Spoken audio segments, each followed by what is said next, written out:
I'm at, you know where I be. You in the club, just to party. I get paid a fee. I be in and out them back so much, I know they tired of me.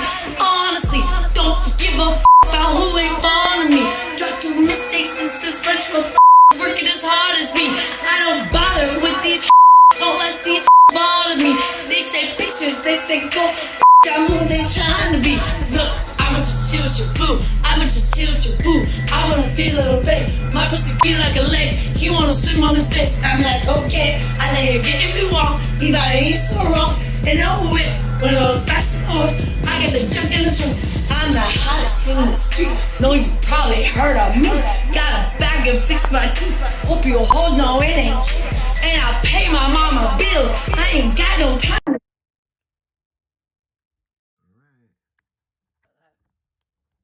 I have some music in my ear that's actually, I don't know who it is. It's something in my... I don't know who it is. Funny enough. Because I've been liking some new music. Anyways, happy... Oh, it's Saturday now, yeah. It's no longer Friday. So I don't know if this was her Friday or not, but it's now Saturday. We missed her Friday. Okay. I didn't know what he titled this. Rich. But, oh my gosh, I'm like so ecstatic right now. This is the weirdest thing. Is I got myself a calendar. It's an AA calendar, well, kind of. It's in Serenity calendars. So it's not like AA. But so it just has these nice quotes. But it's just a regular calendar, like a like a wall calendar. But I'm like writing everything down. I'm like so organized. Like that's the one thing since I've gotten sober is I've gotten so much more organized. Because I'm a really organized person. But when I was drinking, I was like, I don't even know where I left my shoe half the time, but I wrote, like, I was almost late to, Richard's like, you ready to blog? I was like, oh no, I wasn't even ready, because I hadn't even, like, brushed my hair. I just got out of the shower, and, because I was writing stuff on my calendar, like, for, like, months to come, I'm like, like, writing everybody's birthdays, writing my sobriety, like, I'm already putting the dates, I'm like, gotta stick with it, because I put in the, 2 months, 3 months, 4 months, 5 months. So today I'm meeting with my sponsor. I had a little sponsor drama last night where she's been sick all week, which is totally not her fault. But she's not a super like aggressive sponsor. She's kind of like laid back. But I was kind of feeling like I needed a little more than that because like it just felt like. But then it was hard because she was sick. But so this other lady's been like really wanting to kind of like, she didn't fully say she wanted to be my sponsor, but really kind of like wanted to work with me and stuff. And at my other meeting, and then I said, I could just go to the 7 a.m. meeting. But I texted my sponsor to get her advice on, be like, this other lady wants to be my sponsor, and do you want to be my sponsor, or do you have a lot of other things going on? Because she's really busy, but she was like, oh, no, I totally want to be your sponsor, and and so I felt good about that. But we're going to meet this morning in a couple hours. But that made me feel better, but then I felt like it caused all this drama last night, and I was a little embarrassed because it felt like the kind of drama I cause when I drink, but not nearly as bad. But it was like, why am I causing drama? Because I'm not drinking. But, that's what they say, like, with being an alcoholic, you still have that, like, alcoholic brain and thinking, even if you're not drinking. So I got a little embarrassed about that. But she said, definitely pray about it, before you make any decision. And I'm like, yeah, that's good advice. But now, yeah, she got good advice. I'm going to keep this sponsor. But I was feeling frustrated because, it's my sobriety, and I felt like she was really not available for me. I know she was sick this week, but, like, she could have, like, she didn't give me, like, any assignments to do, and so I'm just trying to read on my own, which, we can do, but that's why you get a sponsor to help guide you. And then that was what I was already doing on my own, which doesn't work as good on my own, and I felt so good having a sponsor, and then she was, like, MIA, but she was really sick. But, I felt like today she was finally like, okay, let's meet. But I don't even know if we were going to meet. She was kind of lollygagging a bit until I did that last night. And then, so it kind of all worked out, but it was also like embarrassing. Richard always calls me Drama Joy. And I'm like, I'm creating drama even in AA. And I know, why did I do this? I didn't need to do this. I could have just sat with it and just not acted on it. But I always do that. So I'm working on a lot of stuff to work on. But anyways, I once again was up super early, as you guys can see. I don't want to sleep right now. Like, and it's not a bad, like, some people view, because you know that you have, like, I have a tendency where I can be kind of manic, but this is more that I'm just not depressed now, and it feels weird to me, so it's shocking. So, like, I think, like, I'll adjust where I can sleep a little more, but right now I'm like, whoa, I'm not depressed. Because when I'm depressed, all I want to do is sleep. And that's what I was doing for, like, a year. I mean, basically for 20 years, but definitely in the last year, where I would do the things I needed to do, but then back in bed, you know, like, and not like even thinking I was going to sleep, I would just be like, lay down again, and then I'd fall back asleep, you know, and then I was doing that all day long. Now, if I lay in bed, I'm not even going to fall asleep. I'll just, like, lay there. And I'm enjoying the extra time to be awake. I think I didn't want to even be awake at all. Like, I kind of wanted to fall asleep and never wake up, kind of like I was that depressed. You know, at times, like, I've been that depressed in my life, and I have those moments. And so it was like, please just let me, like, being awake was harder than sleeping, if that makes sense. But now I'm like, I want to be awake. So it's amazing, like, when you first get out of depression, if you've been in it for a really long time, because it is the most uplifting. I mean, like, you don't need anything. Like, you don't need a drug. You don't need alcohol. You don't need, like, I dealt with food addiction too, and whatever you do, you're just happy. Like, you just wake up happy. Like, I start cleaning and I'm happy. I'm, like, reading and I'm happy. I was going to read, actually, before, but Rich said, do you want to do a live? And I said, I'm just going to do my readings, which I'm just reading ahead. I'm fully caught up from, like, you know, what my sponsor is assigned to me. But, and then I said, well, you know, I guess I could do a live. That's a great idea. Because live can be very uplifting, too. And I did my prayers this morning, and I did them last night, and feel really good praying. I didn't like the idea of praying. So this is, you know, when I was a kid, of course, but, you know, for the last, like, 20 years, like, it really makes a difference when you actually fully, like pray for real, when you, like, actually believe that the prayer is doing something, not if you're just, like, saying the words. But, yeah, I haven't felt, I don't think I've ever felt this happy. Because, you know, as a kid, there was a lot of stress, too, because my family was poor, and my mom was single, and then had a lame husband, second husband, you know, and so it's like drama. And then I also didn't feel good about myself as a kid. I was very, my self-esteem was very low, and I was very insecure, you know, and, you know, thought I was ugly, and, you know, had eating disorders and stuff. So, for me, childhood was pretty stressful, and then I was actually, oh, damn, bug. Bug on me. I'm still dealing with these turds. I just spray it.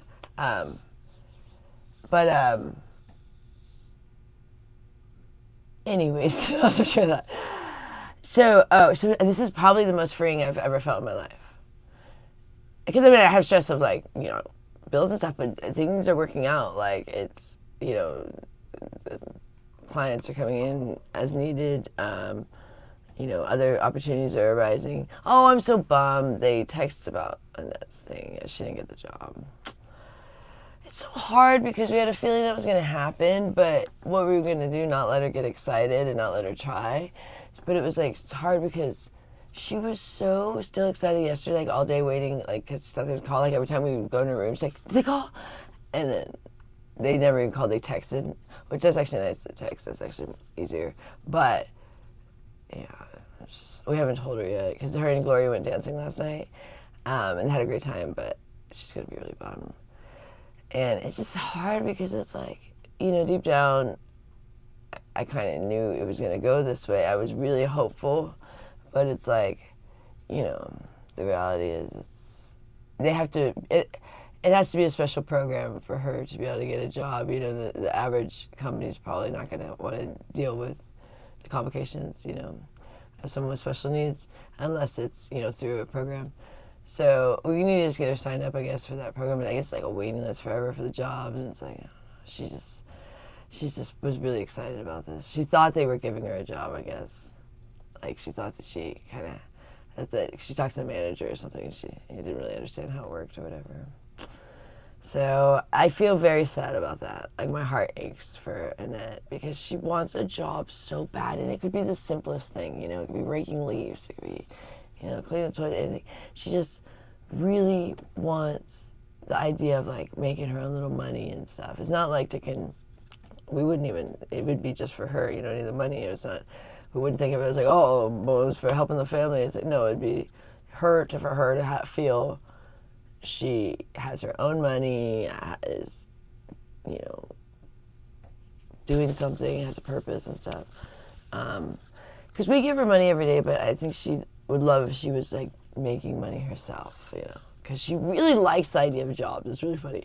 Like, she loves the idea of jobs because she doesn't have one. I always think, I'm like, she loves jobs so much because she's always loved jobs. She always like wants to get a job, always on the quest to get a job. This isn't a new thing. It's just been new for a really long time. But many, many years ago, she used to sometimes get the jobs. You know, she would apply and get them. And then, you know, I don't know how long they would last for.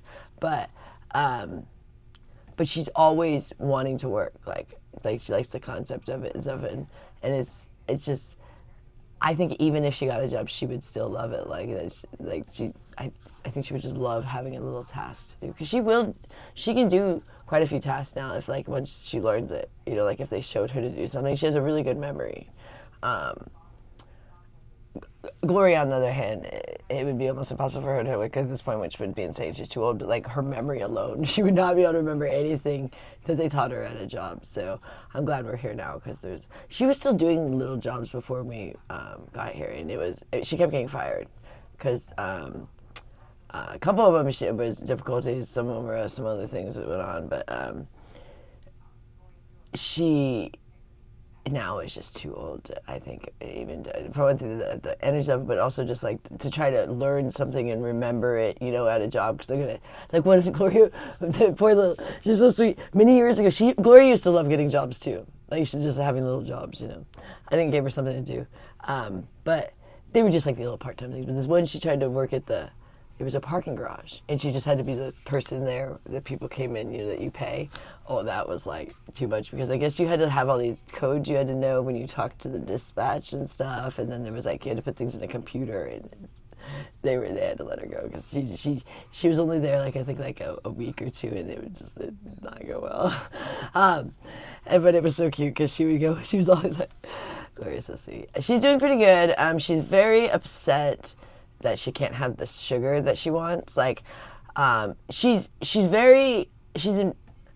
wants to not eat the sugar, but then when she finds out the things she can't have, it upsets her sometimes. Like, oh yeah, that's very sugar, you can't. It's like, you know, like she gets very upset, and then we get worried because then she, for a minute, would be like, if she didn't get the sugar thing, then she didn't want to eat anything else, and we're like, but she's getting better where she's starting to eat other things. But it was like, Gloria, you gotta eat something just because you can't have the sugar stuff. You gotta have like protein or something. But she loves things like fruit, and she loves things like orange juice, and she loves to put sugar in her coffee or tea, and she loves muffins and donuts and pancakes, and it's like all these things are just the worst for her diabetes, and cookies and cake, and she's an ice cream.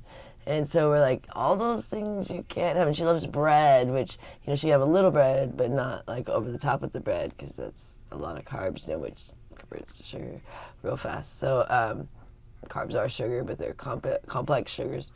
And so she's starting to kind of get on board of which things she can have. And so I picked them up from dancing last night because Richard's back was hurting a little bit. And because he usually does that. Because I actually don't like driving at night that much. It's funny. I'm like old lady. And he just usually does most of the driving now.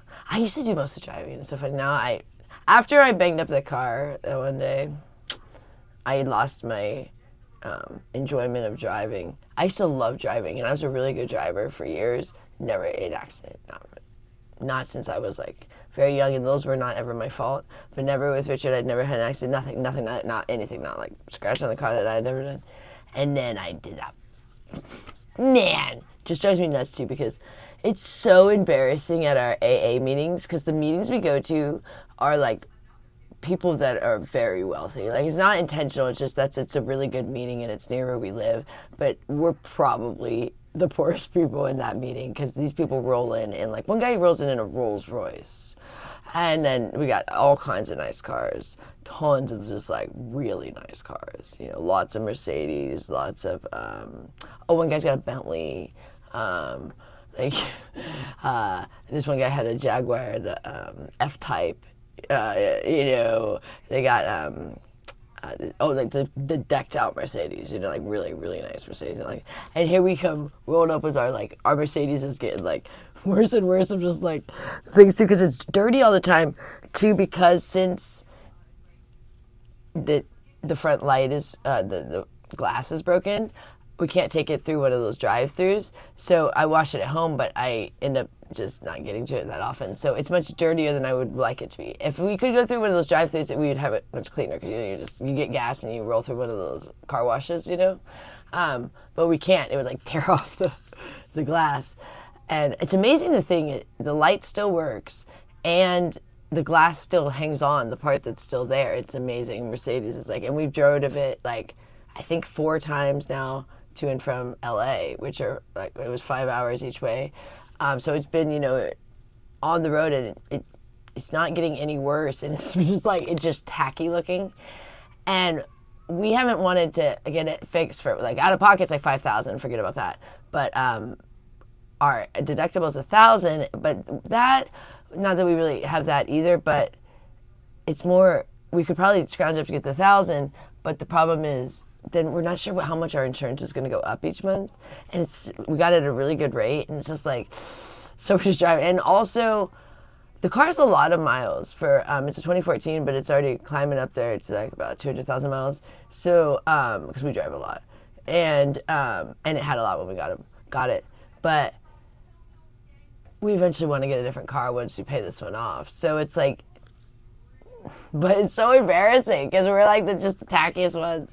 And everyone's, and people have commented too, because they're oh, nice. I'm oh. It's funny, they assume you did it when you're drinking, which I was not.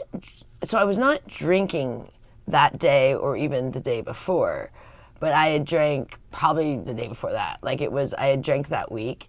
And so what Richard says is, I was just still, my coordination was probably still off. I was still even a little bit shaky or something.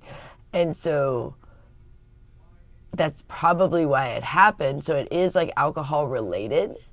So it's funny because it is kind of alcohol, but I wasn't actually in any way intoxicated, or there's nothing in my system. They're not for 2 days, but this is when I was having pretty bad withdrawals. So I was still pretty shaky at times on the third day or the second day. Yeah, it was either the second or third day, something like that I hadn't drank. But it wasn't the next day. I know that, because I was because I was glad that I hadn't been drinking. I remember thinking that, but Richard's yeah, but it's still kind of alcohol related, because if you had not drank a couple of days before, it probably wouldn't happen at all. And I'm yeah, because what happened is I was turning into a parking space that had a dumpster that has one of the cement or brick, whatever they are,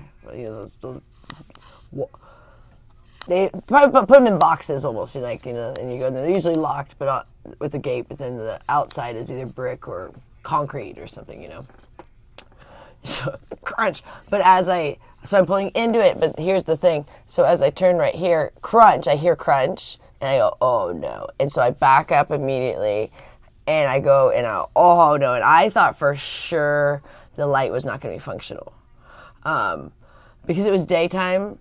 And I couldn't really tell when I tried to turn it on, but I couldn't tell because it was too bright. In Vegas, when it's daytime, it's hard to tell. I was if it was working or not. And I also thought for sure it was busted. But so I call Richard, and he's oh my God, how is it bad? I'm yeah, it's pretty bad. It's pretty bad. He's oh my God. And I bring it home, and he's oh no. And if the light had been broken, we would have had to replace it. And we would have had to go through the insurance, I guess, and deal with that. But it's a functional light still in there. It's just the glass is broken, and the front bumper is all crunched, so it just looks terrible. But it's fully functional, which is fortunate, because it would have been really difficult at that moment too. We were pretty strapped for Cass to even come with the $1,000 deductible. So, and we wouldn't be able to drive it. You know, I mean, if it only had one headlight, you get pulled over for sure. But anyways, but it's one of those things that's just such an eyesore to me. But it's just a good reminder to not drink too. Because even though I wasn't drinking, like that's what people don't realize with alcohol. It might not even be that you're, in any way drunk or intoxicated or, above the limit even. But your senses are off. Your coordination, your reaction time is slower. Your maybe your depth perception might be off. That would be a depth perception. But our Mercedes is huge, so it's an ML 350, and it is a big old truck, and Richard often goes over the curbs because it's hard to. It is a big vehicle, so just a tiny bit of me being not on my game, it's a big vehicle for me. I'm so upset about that. That's one of the things that I regret. Like, there's several pretty big regrets, I guess, from the time that I drank this last year, and that's one of them. Because every time I go out in the garage, I have to see it. And we go out to the garage a lot because we have a fridge out there, and I do the laundry out there and stuff. So, like, throughout the day, I go to the garage a lot, and then Richard has his clothes out in the garage, because we don't have enough. I got, like, two, temporary closets in this house because we got 4 people in a 2-bedroom, And so we go to the garage a lot. And every time I go out there, so it's a good indicator that alcohol doesn't just affect you necessarily the day you drink either. You know what I mean? Because even if alcohol's out of your system, you can still be having withdrawals. You can be having cravings. You can be having all kinds of stuff that are throwing you off for many, many days, even when it's not in your system anymore. So. I'm becoming a big... I don't mind if other people drink if they're not alcoholics. I don't think it's a very good thing to do. It's not good for you, but I know there's a time and a place. When I was young, I'd have been bummed if I never got to experience that. So, and I know that's what Vegas is all about. So I'm not anti people having fun or, do that. But for me, it's not going to work. And it never really did for me. It was always nightmarish for me. So I'm fully on board now. I don't know, I've just been kind of it took a second with even when we went to AA, because we started going back to AA now on December 28th. And it wasn't until really I got my sponsor, which was a little over a week ago, that I finally just was full on in, where now I'm yeah, there's no way I'm ever gonna drink again. I just have to keep going to AA. I know that, but I like going to AA. So I really like it. I look forward to it. I'm looking forward to it. I'm already looking forward to it this morning. That's part of why I can't sleep is I look forward to my meetings. I wish they probably do have super early ones, but Richard's sleeping, so most of the times, when lately, it's funny, he used to always be up in the middle of the night, and now I am, and now I can't sleep. I'll be like, I'm getting up. He's like, really, you're getting up now? I'm like, yeah, I'm getting up. I try to be quiet so, he can still sleep, but, yeah, I just feel really good, and I'm happy, and if anyone's struggling, honestly, AA is the way to go. And it's, even if you go to treatment, you still need AA, so... people were telling me to go to treatment, but in treatment, they still tell you to go to AA. So it's treatment's only if you absolutely cannot stop in the first, week or so, where you have no... But the thing is, if I lived alone, I think I would have had to go to treatment. Because left to my own devices, all alone, I don't think I could have just white-knuckled it through, especially in the beginning. But since I live with a family, I have Richard, Gloria, and Annette, and I'm making sure to protect myself of not going to the store, because luckily I have that luxury because I don't have to shop. I always used to do the shopping, but now I let Richard do it, and so I don't need to go in the grocery store. I don't need to go in the gas station. Richard can do that. Get the gas. I'll go things like go to the bank if But I usually don't even take the car with on my own anymore because it's just like why have there be any temptation? You know what I mean? And there's no alcohol in the house. Gloria doesn't drink in the house anymore. She'll drink when she goes dancing, but that's on Friday night. But there's no wine in the house. There's no seltzers or anything like that, and nothing. No hard liquor, nothing. And I don't carry cash on me, and I don't carry cards that actually have any money. I have my debit card, but I transfer all the money from my account to Richard's if I ever am going to be. So if I do ever, let's say I'm going to work or something and I'm going to be in the casino, I make sure I don't have any form to be able to pay for anything. Does that make sense? So then it's like, well, even if I wanted to get something, I can't. I put up all of these roadblocks for myself. Because it can be too easy, even if you think you're really strong, and then you have, you got money in your pocket, you walk by something that you just catches you wrong, and I can't resist, So I set up all of these things, and then I'm going to meetings every day, and I'm going to morning meetings too, which makes it where the night before you're like, I don't want to drink the night before or even the day before, because tomorrow everyone's going to kind of see that I'm a little off, or maybe even smell alcohol on me, but by the morning you're not going to look great if you drank the night before. You're going to look pretty haggard. That's what happened to me when I relapsed on the 22nd of January. I felt very embarrassed the next day when I went. I did go, and it was I put glasses on. I don't even wear glasses. I wore a Nets glasses, and it was okay. I had a headache and stuff, but I was so embarrassed because my eyes were puffy, and I looked bad, and I was so embarrassed because I didn't tell them the first day. I told them later that I relapsed, but I didn't admit it the first day, and it wasn't that it didn't come up. I didn't even share that day, but I just it was one of those things I was very embarrassed, and one of those things alone. So if you get where you have a group that expects you in the morning, so we have two groups that we have our 7 a.m. and our 8 a.m. They both look forward to seeing us and kind of expect us on certain days now. So it's an accountability thing. So if you come in looking kind of haggard, you feel like you let the group down. You see people may or may not say anything, but you feel like they notice. I felt like everyone was, even though I remember the day I went, he's like, oh, glasses today or something, and I just felt self-conscious, and I'm just like, I don't want to do that again. And it's also this thing of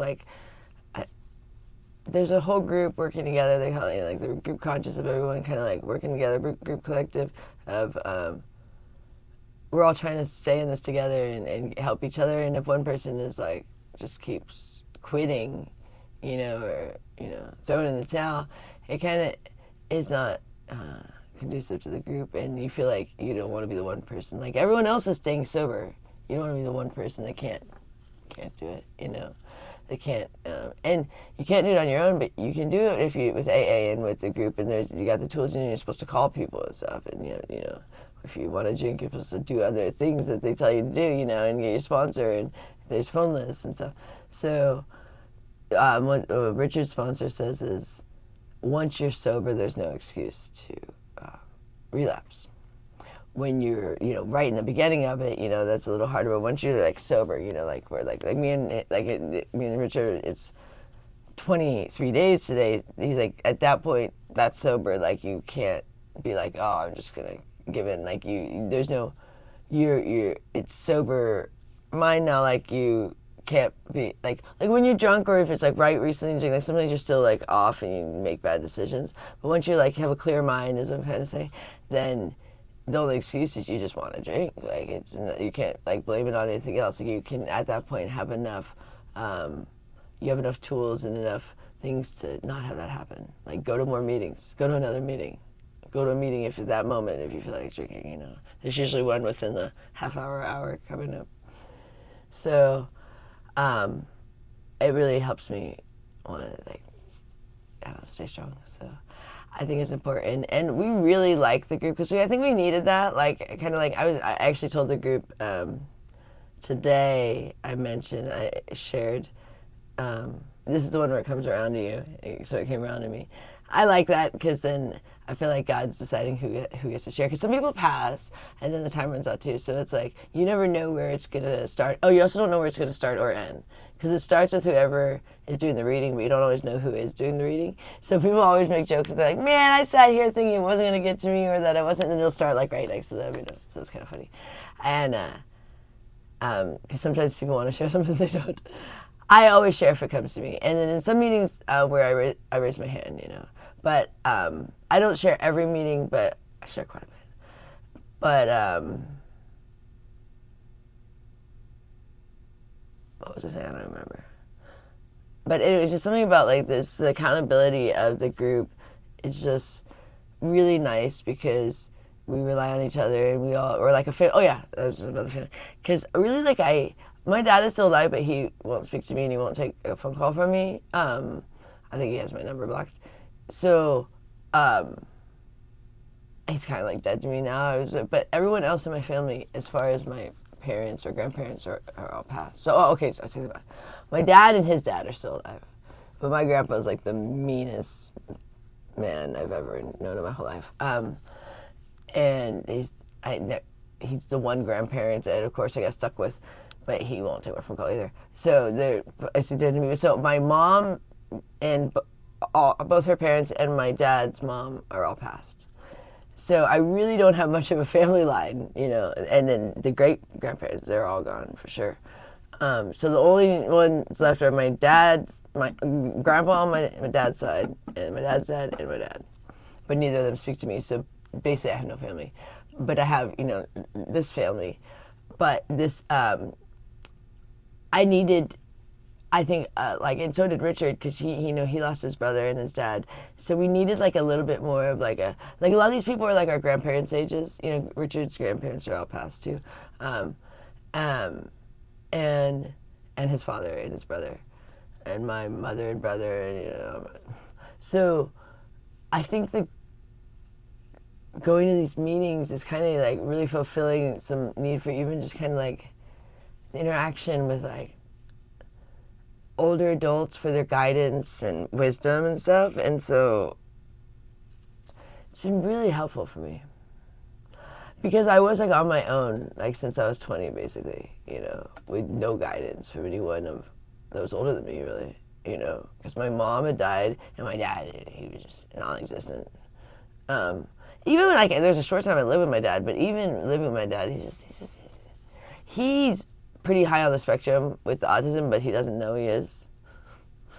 Because my brother is straight out autistic, but my dad is pretty close, and he doesn't acknowledge it anyway. So he just the thing with autism, why I say that is, a lot of times autistic people kind of have the ability to kind of shut people out without, like, it doesn't affect them, because it's kind of their condition. Like, they don't necessarily think about that they might be hurting your feelings, you know. It's like they don't think that way as much as maybe some other people do. So some people think some autistic people can be very cold, because they can be, so my dad, like, if you're not there, he doesn't think about you.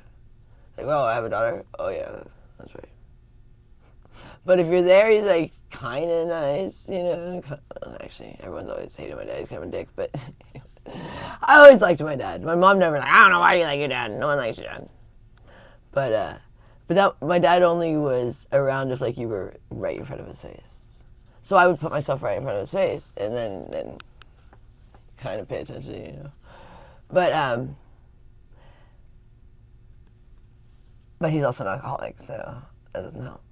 You know, a lot of the things I think about, I didn't know my dad was an alcoholic, because they hid the alcohol when we were really young, because they were in the church, and they were pretty frowned upon. My mom wasn't a drinker. This after my mom and dad, and so I didn't know, but they would put it in like Snapple bottles and stuff. And my stepmom, it's because sometimes my stepbrother's autistic. A couple times got into that. That's how we found out that there was alcohol. But he got drunk, right? What's wrong with Sean? They had admitted that there was alcohol we were camping or something, and they had brought alcohol and they hid it in the Snapple bottles, and then my stepbrother, who's autistic, got into the Snapple bottles with the alcohol. But also my stepdad, I felt like he used to hide liquor in the house, but I just had these vague memories of like seeing bottles that the labels were maybe like in the top of the cabinet. But they were all very religious, so they didn't talk about it much. But my grandpa was an alcoholic. Still is. He just did stop drinking without going to A and stuff because he just changed his settings, and my grandma just never let him work again. He just doesn't leave the house much. Stays sober there, but he did stop drinking when he was 45, and now he's like, I don't know, like 80 something. 90. No, he's 90. He's 90 something. But I think he's 93. I think my dad said last time. So he's probably even older than that now. But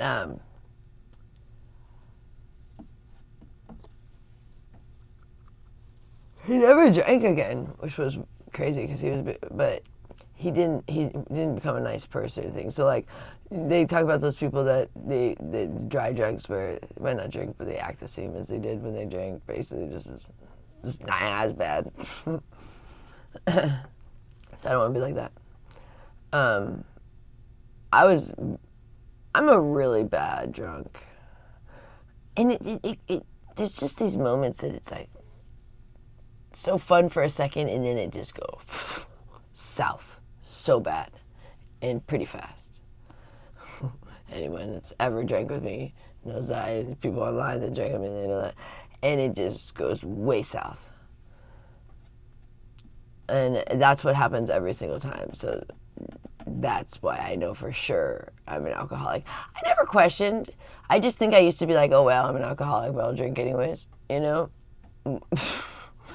But I acknowledged at 22 that I was an alcoholic. I could tell right away there was something wrong with my drinking. And then I got a DUI, so that kind of made me realize it's not funny. Anyways, I'm sorry I've been talking so much about sobriety, but I can't help it because it's the thing that's like just so prevalent in my life right now. Like it really, like me and Rich like live and sleep AA right now. The other day we went to 3 meetings. Yesterday we went to 2. We went to the 7 a.m. and the 12:15 meeting. Today I'm only going to 1 meeting most likely. Might go to an evening one, but I'm actually working a lot today. Business is going to be a really good day, but also I'm meeting with my sponsor today. So I'm going to a meeting, then I'm meeting with my sponsor, then I'm working, and I'm working again later. So probably just 1 meeting, but I'm also meeting my sponsor for an hour. So it's basically like 2 meetings today. And we love him. But Richard's back is starting to hurt. So there's a lady at the one meeting. The one meeting, the 7 a.m. has pretty decent chairs, but the 8 a.m.'s chairs are terrible. And there's one lady that she comes with a yoga mat and just lays on the floor.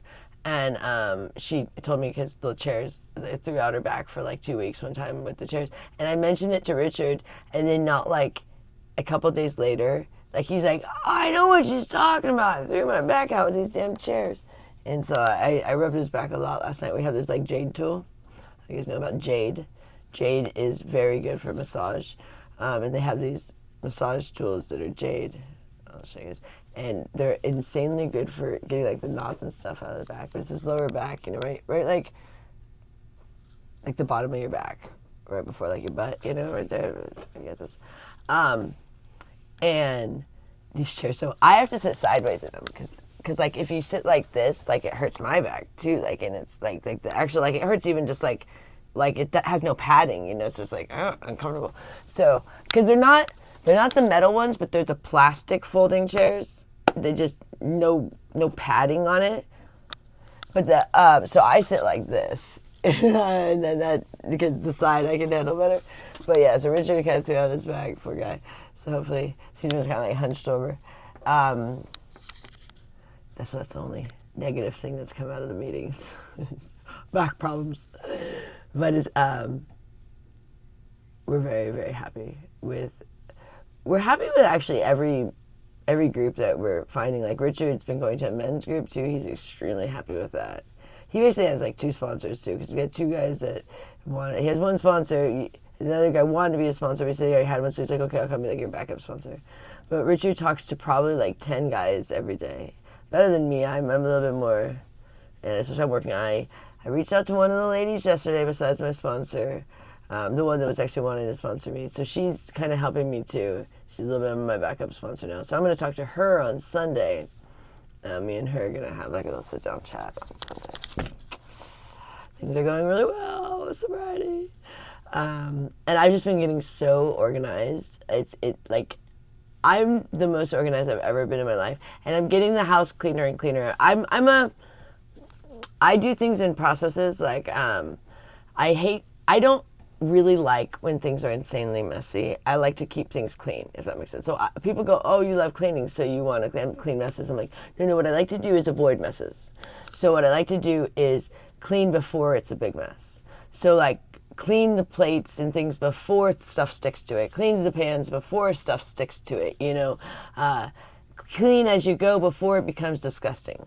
But the problem was when we moved in here, everything was already disgusting. So for that, those projects are harder for me to get going at because I don't like gross things. Like, I love clean things. Like, if you give me a house that's already clean, I will keep it clean. It will never, ever get dirty. But if you give me a disgusting house, I don't like that kind of cleaning. I will do it, but I'm going to be a little bit more reluctant. I'm like, oh, and some of the things I couldn't even handle here. I was like, I can't do that. Like, I literally, like, it's going to make me nauseous. Like, some of the things when we had to pull out some of the appliances and stuff, like we pulled out the fridge and we pulled out the dishwasher and we pulled out the stove at one point. The stuff behind there, because people have been here about it, and this house was bad. That I'm like, Richard, you and Gloria gotta handle that. I mean, there was a dead mouse behind the dishwasher and stuff. It had been there a while, and just things like that. I'm gonna say like a big one, not a little guy. Like we had like rat-sized mice in here. Gloria, it was taken over by some of that stuff. But I'm getting to where I'm doing it in little pieces. So every time I clean the kitchen, I clean it better than the time before. Like I'll clean the things that maybe I hadn't cleaned before, you know what I mean? And so every day that I've been starting to feel better on my depression, like things are getting cleaner. Like where it's noticeably like, okay, like where I was always cleaning and I was always vacuuming, I was always doing the dishes, I was always doing the laundry, I was always making my bed, I was always keeping things tidy. But I wasn't doing any more extra like cleaning, and so the people were like, oh, the walls are still dirty and things like that. Yeah, I haven't scrubbed all the walls and things like that. And so, but I'm starting to get to those projects because the little things will start to irritate me now where I'm like, like I cleaned the shower really good the other day and the toilet really good the other day, and those things are things that I tend to put off. They're never disgusting, but it's that, the deep cleaning getting in there, like I'm always someone that kind of like cleans up a little bit because I can't handle if like it's like a black toilet or something like that. No, thank you. But it's dirtier than I'd like it to be, and so I've been really getting in there and cleaning, and it gives me so much satisfaction. But when I was depressed, I couldn't do it, and the thing is, I like cleanliness. Like I'm a clean freak. So when I was depressed, that also tacked onto my depression is knowing like I wasn't keeping things as clean as I would like them to be. So like, and especially when I'd be sleeping a lot and I wake up and then like the tasks were kind of like, I don't know, like snowballing on me, because now it's like, okay, when I wake up early, now I look at how much stuff I get done now, and I'm like, if I'm sleeping all day, okay, now when I get up, oh God, I got all these million things to do. Because every day I try to keep it flowing of the laundry, and that's the one that goes through a lot of laundry. She changes her clothes like 3 to 4 times a day, and sometimes more. And it depends on how hot it is. When it's hot, it's valid because she sweats through her stuff like during summer. But she almost always changes her clothes after walking, and she walks several times a day. And then, like, she actually went to the pool the other day, so she has her towels and her swimsuit, and Gloria has her towel and swimsuit. I did all Gloria's laundry the other day, too. Gloria used to always do her laundry, but she just doesn't really do it anymore, and so it was tacking up, so I did it when it was, like, tons. I just did it all, and, folded it and everything for her. So I'm just going to start doing that, because...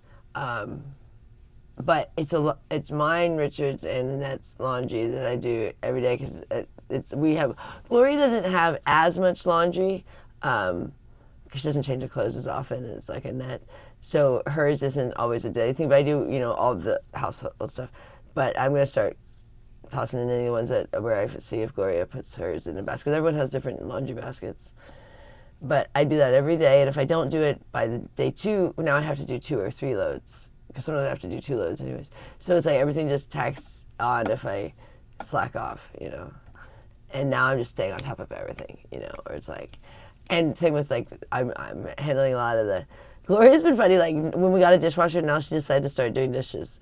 Never in her life did she ever really do dishes. Like she would do them, but she wouldn't do them for days, and she would do some, and she wouldn't do it for days, and she would do some, Now she's doing it like every day.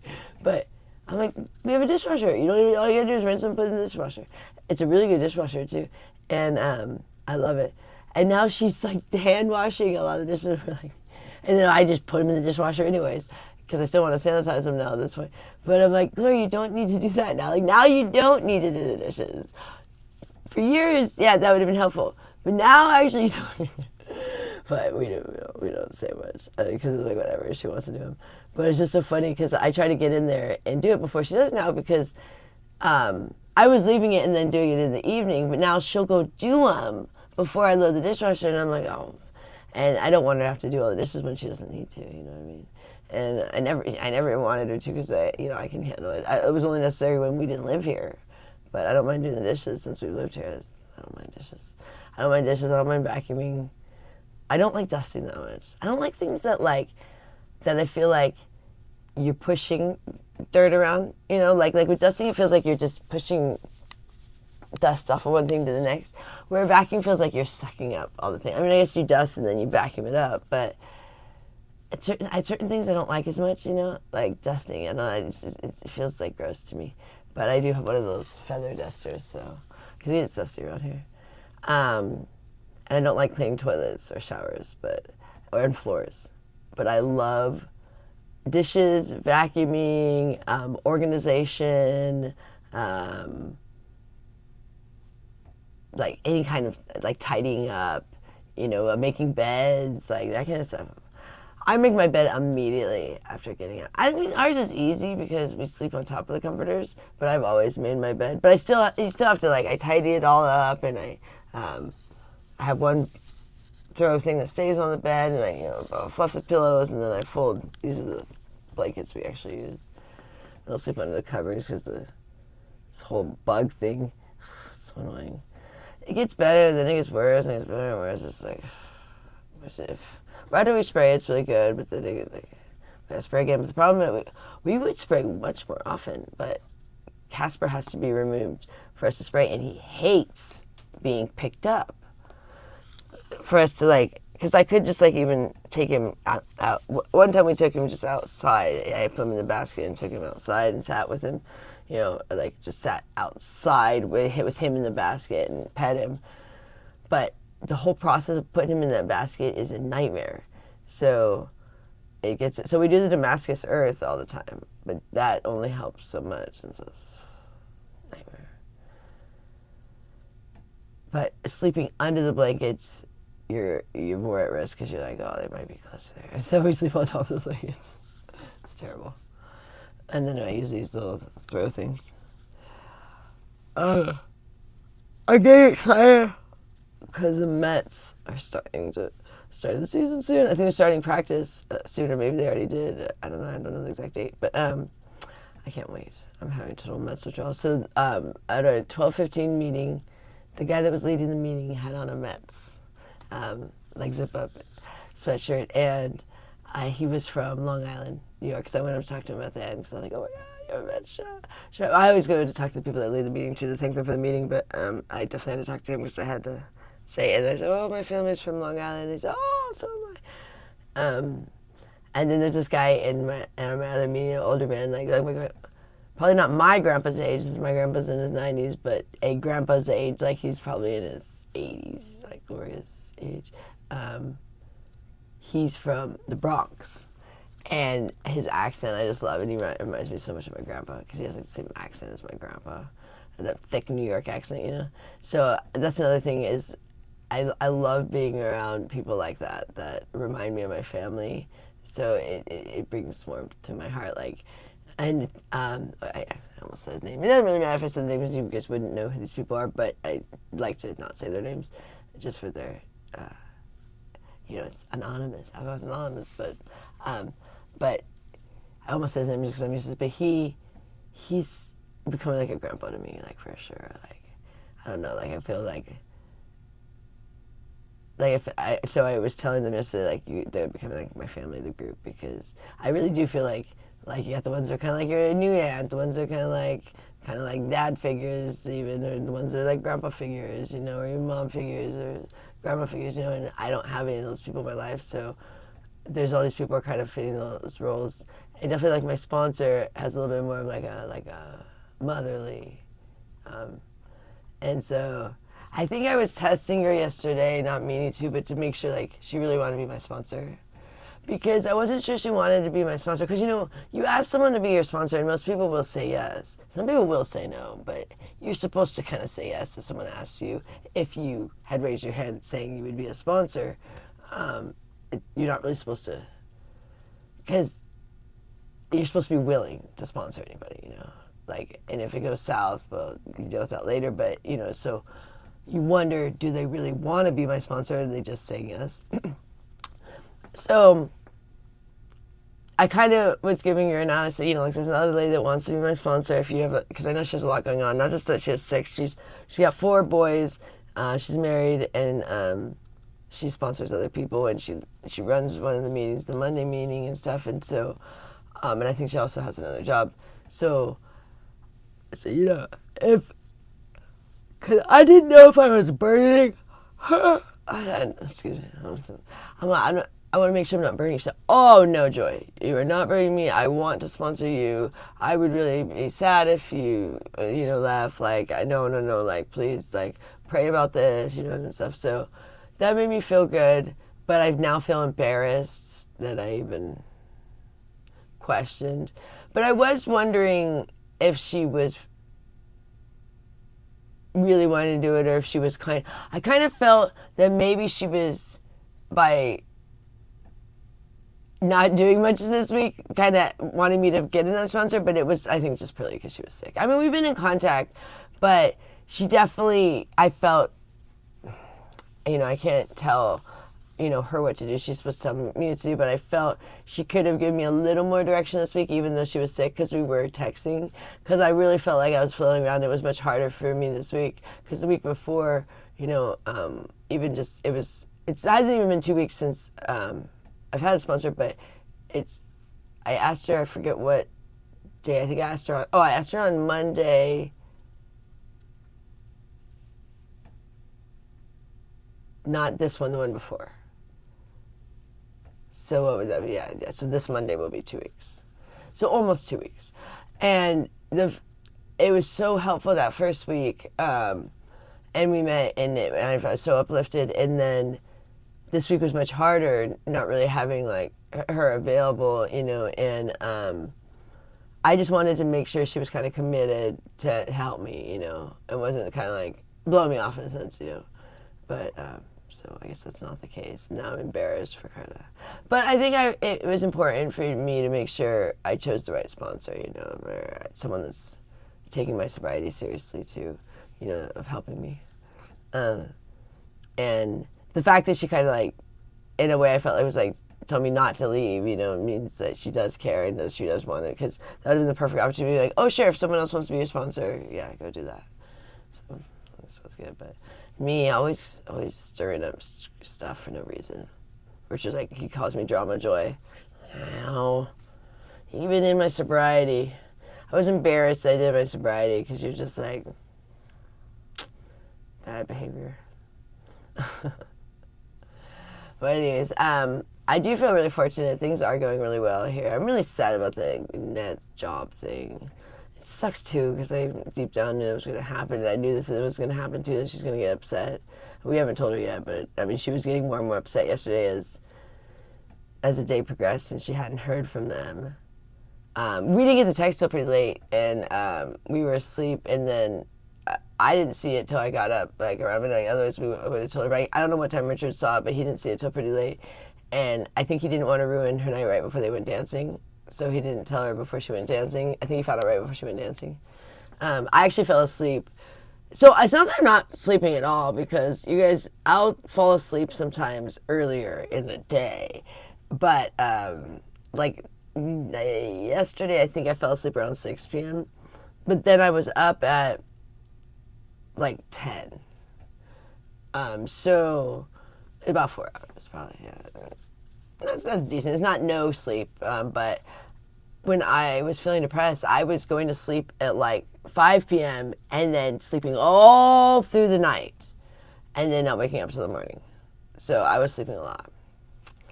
And it was not good. Sorry, I got chapped lips a little bit. How do you avoid chapped lips? It's actually nuts. Can you not? This just happened. I've been starting to try to put like chapstick on daily, but I don't know if that even helps. I mean, I heard that Chapstick, the brand, is not good. Not the Chapstick brand. It's like Burt's Bee or something. But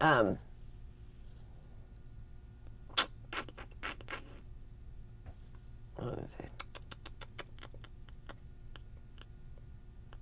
Yeah, I already did laundry this morning. Like, I'm already done with the laundry. Like, that's how early I did. Like, it was actually kind of technically, I think, still last night when I started. But, like, it's already done. It's already put away, folded, everything, you know. I started it, I think, around midnight. And then, yeah. Annette's so cute. Like, now when she's in her room, she likes to put away her own laundry. I used to always put away her laundry for her. I do if she's not in her room. But, so I get it all organized for her. I'll say, okay, here's your pants. These are all together. Here's these things go in the drawer, her bras and panties and underwear. And then I go, here's your shirts to hang up. And I show her where the hangers are and stuff. But she doesn't know. And she likes, like, feeling like she's cleaning her room and stuff. So, and if she ever sees me and they're doing something, she comes in. Like, if I'm making the bed, she'll come and help me make the bed and stuff. She doesn't really she likes that I clean her room, but she doesn't like to see me clean her room, because then it makes her feel like she has to have someone take care of her, you know, that she doesn't, you know, isn't able to take care of herself or something. But she loves when, like, the room's clean and she walks into a clean room. If, like, she didn't see it happen, like, oh, she's like, oh, because always hears, she'll, like, lay down in bed when I go in there and tidy it up all the time. My new thing is I have to check all of her pockets, because Annette sticks cigarette butts in her pockets because she doesn't litter. She's so sweet. She won't litter, so instead she puts them in her pockets. And she puts lighters and coins, and those things are ending up in the wash all the time now. So my new task before I start the laundry is cleaning out all of Annette's pockets. A lot of stuff she puts in her pockets. And it kept ending up all in the wash, you know, or in the dryer, clanking around, the change, the lighters. Did you know lighters can be washed and dried and they fully still work? I know because of Annette. So I washed so many lighters and dried them, and I didn't realize until they get in the dryer, and they're like, clank, clank, clank, and the clunk, clunk, clunk. You're like, what the heck? Well, then it's like change and lighters and all this stuff. But when she leaves the cigarette butts in there, those just shred through the thing, and it just gets, it looks like it lint through all the thing. It's like they get these little, like, pieces of the, so I was like, oh. So spend mornings cleaning out all the pockets before I do her laundry. And her jackets, she just loads up with stuff. And I have to go clean all her jacket pockets and stuff. And she puts it in, like, every pocket. Some of her jackets have so many pockets. I'm like, good Lord. There's, like, cigarettes in every pocket and lighters in every pocket. And so she'll have, like, 4 lighters in one jacket. There's where all the lighters went. because I always try to put lighters out for her, but then she ends up putting them all in her pockets, and then she doesn't know where they are. It's so funny. That's so funny.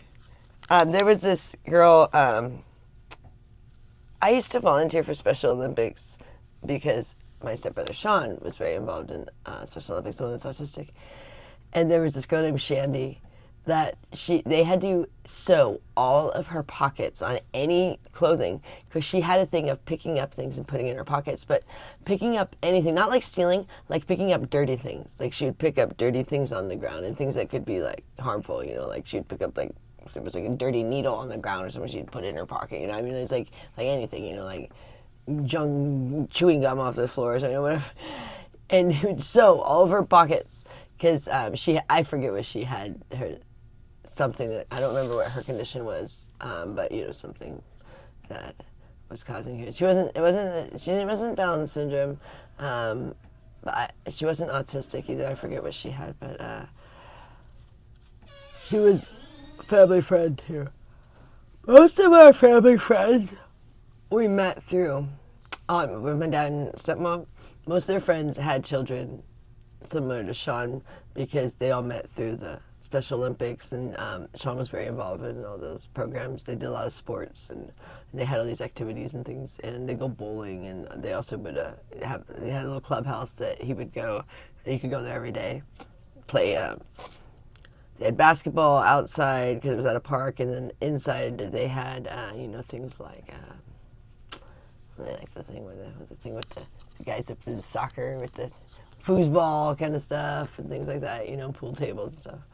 So, and then like a TV and stuff you could watch. They would watch games in there and stuff. So it was like a little hangout place. So I volunteered there too. You volunteered there and then you did the sports and stuff. But anyways, this was in LA, and they did like their Special Olympics was insane. There for like they would do like a Olympic ceremony of it. They did like a pretty big ceremony.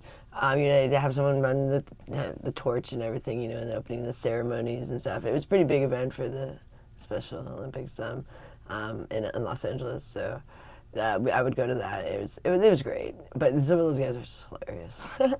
But Shandy, yeah, she was my dad and stepmom. Her parents became like their best friends. But she was the funniest character.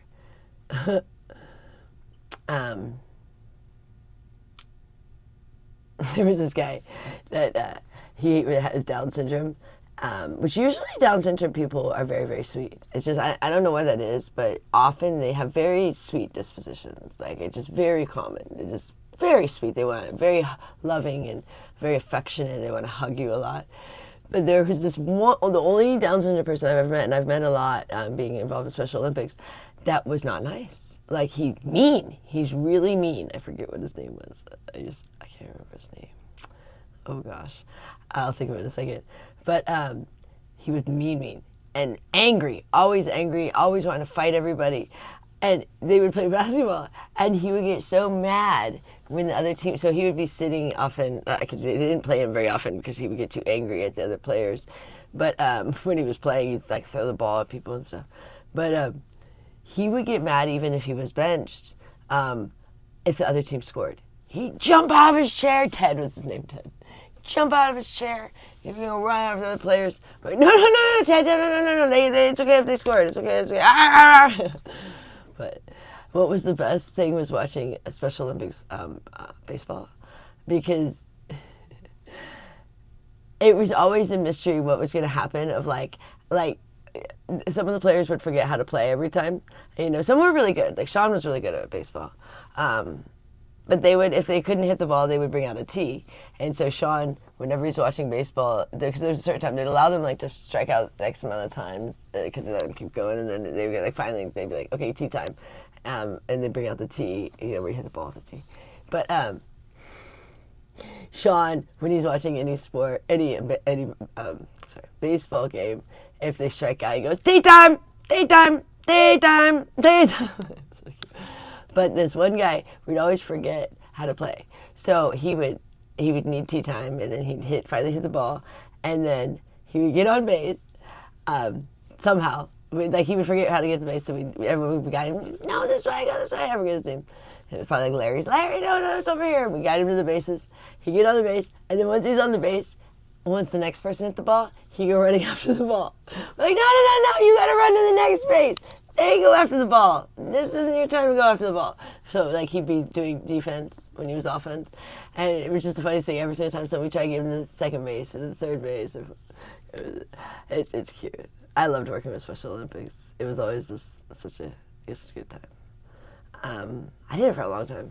You know, I was very close to my brother Sean. I miss him, but I actually was calling him for a second because he lives in this facility, and even my stepmom told him to not take my calls anymore. Like she just doesn't even want her son to have contact with me. Whatever. This just sucks because she was always jealous of my relationship with her son. Because she like wanted him to like her the most, and he liked me because I was like his sister. I mean, when I was 4, and he's a year older than me, so it's like we were gonna be close, you know. And she was always jealous that I'm like his favorite person in the world. Sorry, my husband's like bug crawls on me. I feel like there's like other bugs crawling on me, but they're not. You know, you get that feeling. It sucks, and at night when once you feel that they're crawling on you, which some nights are worse than others, then it's so hard to sleep once you get there. Because then you just feel like, oh, something's wrong with me now. Like you just feel like everything's crawling on you. What I'm talking about is the bed bugs. Yes, disgusting.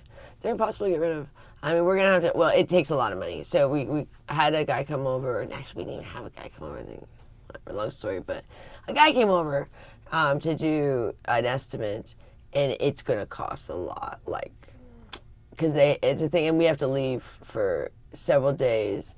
And the biggest issue is they're gonna rip all of the clothes out of every closet and every dresser, and they're gonna pile them in the middle of the living room, and they're gonna spray everything because can get in the clothes sometimes because they like linens, you know. So sometimes it can get in some of the closets. And then it would take this several day thing, you know, where they like bomb the house, which is, I think it'd be like over $10,000 or something. And then they'll leave. They do all that, but then they leave, and then they just leave your house in disarray. So you have to come in, and everything is, you know, torn apart. But that's not the biggest thing. It's the money issue. We can't afford it. But also the thought of like, oh, I gotta rip everything apart, like tear everything out, and like. It's just going to be a disaster. But we might have to, if we ever can get the money, we'll have to do that. So, but for now, we just try to keep it, you know, controlled. It's the best we can do.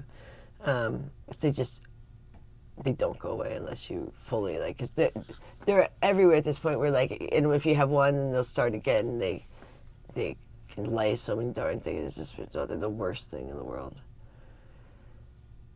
So that's one thing that made me really mad when we first moved in here, you know. That's why I was like so angry at the beginning, because they were so bad. I mean, they're not that bad anymore, because we really, really control it. But still, once in a while, you're sleeping and one of the little turds crawls on you. And you gosh darn it. Luckily, it doesn't hurt. You just feel it, and then you get like a little red bump, but it's not like super painful, but it's just more like it's irritating, like you feel something crawling on you, you know. You just feel like, and you're like, there he is. So when you're trying to sleep, you start feeling things crawling on you, and it's just, that part can be miserable. That's why I sleep like fully like covered. I cannot sleep like this.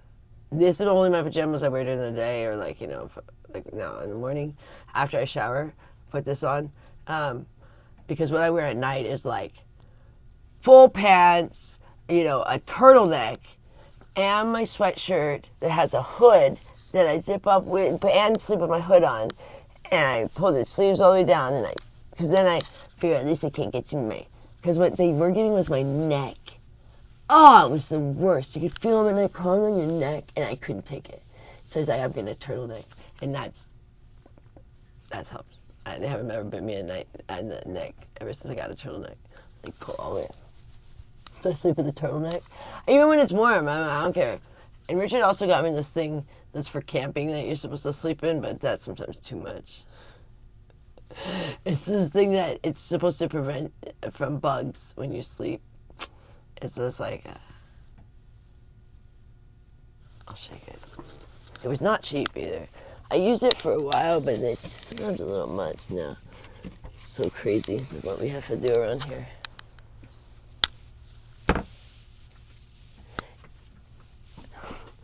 So it doesn't look like much, but what it is basically like a big envelope you put yourself in. So you put your legs down in here.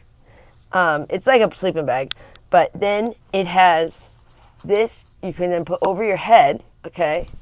And also this goes like on the other side over your head. So you're under there and you can still breathe, but you got this so you're closed up in basically like a cocoon. And the bugs don't like this kind of material, is what he found out online. So that's what I'm really bugging me on getting that thing. Isn't that crazy? Well, that's how we live around here. Sleeping in pillowcases, basically. It's like a big pillowcase. Put me in my pillowcase. But then you can't move your legs very much, you know, because it's like being in a sleeping bag. But it's a very thin one. So when I was in the Air Force in survival school, I was up in Fairchild, Washington, where it's very, very cold. Like it snows up there, and you're trudging through the snow, and you're sleeping outside. It's 10 days in the wild, they call it, and sleeping outside, which all they give you is a parachute. And with that parachute, and you bring your own sleeping bag. You do bring a sleeping bag, because that would just die out there. So you bring your own sleeping bag, and then they give you a parachute. And with the parachute, you have to try to make your own tent. So you have to do it yourself. So if you imagine how wonderful my tent was. And I had one of those sleeping bags that's like where they're supposed to be for really, really cold weather, but you're supposed to get naked in those ones, and that's what's supposed to keep you the warmest, because like your body heat. But I was like, no, it was so cold up there. I was like, not a chance. So I wouldn't even get out of anything. Like I slept in my full, with my combat boots on, and also because there's bugs too. There was an issue with bugs. You're outside, you know. So I slept in my full combat boots and my my BDUs, which I got a battle dress uniform, that's your camos. And I didn't even have my hat on and everything, you know. I was like, or maybe I had a beanie that I slept in, and I can't remember. Yeah, I had a beanie. I think I would cover my eyes and my face. But it was so cold out there. But that's not the way to do it, because it's actually colder the way I did it. But I was like, I'm not getting naked out here. It is too stinking cold, because it was so cold. But I remember that. But that sleeping bag, you were like, it was a very small one, because it was supposed to keep you you're like, you know, snug as a bug in a rug there. Yeah, so that was probably one of the coolest experiences of my life, honestly, survival school. So you go in the wild for 10 days, and then they capture you, and then you're treated like a prisoner of war for like 3 to 4 days, where you're like in a cell and stuff, and they torture you. You know, they can hurt you to certain levels, so it's painful, but not over the top, because it's training. But they are allowed to hurt you, because it's supposed to be realistic. So, and they can definitely do things that they can hit you, they can slap you, they can't close fist punch you, and they can make you do things that hurt your body a lot. Like they, you know, make you strain your body a lot, you know.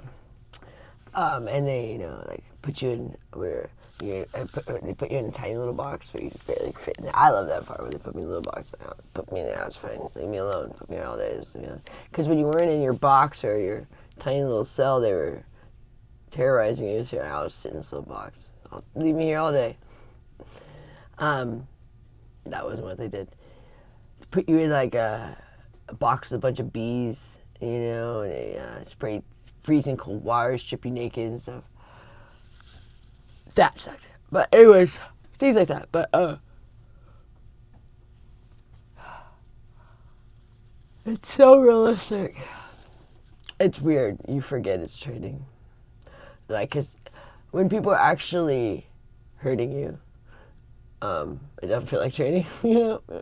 Excuse me.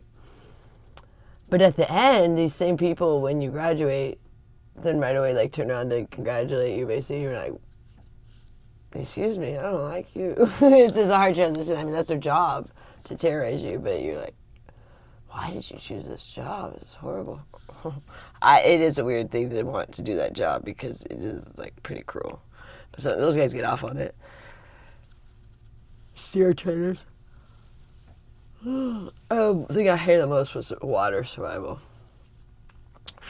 Because it's so cold. That's where they pretend as if, you had to take the boat, the raft that comes, that deploys from the plane. If you were in really freezing cold water with that raft and had to, experience, extreme low temperatures and storms and stuff, so they do it in those extreme low temperatures and storms. So that I absolutely hated, water survival. But the whole experience was one of the coolest experiences of my life. Basic training was fun too. But basic training is nothing like survival school.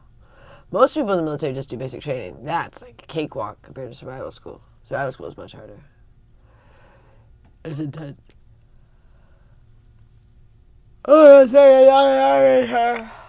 no, I'm fine. Maybe I'll take a little bit of a nap before. But now it's actually the time I was going to get up. But I have already showered. So I could nap. And I'm going to my later meeting today. I wanted to meet my sponsor before the meeting, which we did 2 weeks ago. But I think since she's been sick, she was preferring to meet after. But I had a client after, so I changed. It's a client I see all the time, so he didn't mind. But I changed it to later, and then I'm working again, so it's going to be a busy day for me, which is good. It keeps me out of trouble. The busier I am, the less temptation I have to drink. What's the hardest is when you have nothing to do. And so that's why, like, when I was depressed, I had things to do, but nothing that I wanted to do. You know what I mean? So it was like either drink or want to sleep. Those were like my two options. And it was kind of a little bit of a sulking thing. Like I was kind of upset that I couldn't drink. Like I thought this isn't fair. Like why do I have to be an alcoholic when other people can drink? But the funny thing is, people that aren't alcoholics don't usually want to drink that much. Like they drink as well, like not that big a deal. But alcoholics want to drink all the time, but then they're mad that they can't drink all the time. But you're like, but that's an alcoholic if you want to drink all the time. You know what I'm saying? Like, get it? You're like, you want to do that thing that no one really does, except for alcoholics. Because people that don't have a drinking problem tend to not drink that much, even if maybe they'll have a glass of wine every night, but even that might be a lot for them, you know what I mean? So they probably drink like once a week or once a month or something. Where alcoholics want to drink all day, all day and night, and then be like, it isn't fair, I can't drink all day and all night because I'm an alcoholic, it isn't fair. Yeah, but only alcoholics want to drink all day and all night. So it's like catch-22 or oxymoron, what do you call it? I don't know. Sometimes I don't know what the right word is for the thing. I was a very studious student, and I don't want to say I was like super smart or whatever, but I did really well in school, but I never went to college. So I know that I don't know what some other people know. Yeah, I mean, I'm very aware of that. Luckily, I married a guy that had a very good degree. He's a biologist, went to good schools. He went to UC Santa Barbara and then Lewis and Clark in Portland. And he got a very good education, and even Annette actually has a very good education. She went to Boston University. So I surround myself around people that know more than me, and that's helped, being 12 years married, 14 years with Rich, that he knows things that I didn't never know, and he's taught me a lot. And but I am, I guess, what you would consider uneducated in the sense that I only did high school. I did a little bit of college, but I didn't ever get a degree, not even an associate's. I almost did 2 years, but I didn't finish it, and I realized there are some things I just don't know, and I think it's good to be aware of that and not be like a know-it-all. When I was younger, I thought I was so intelligent. I wouldn't say I'm dumb, but I wouldn't say I'm like, super intelligent. Yeah. Somewhere in the middle. Anyways, I just came on here this morning because I was awake. And I wanted to say hi to everybody. I don't know what you guys are up to. Happy Saturday. I hope you have fun plans for the weekend. I have a busy weekend coming up, which I'm actually pretty thrilled it's going to be a busy weekend. Because weekends can be difficult. Just because that's kind of people's party time.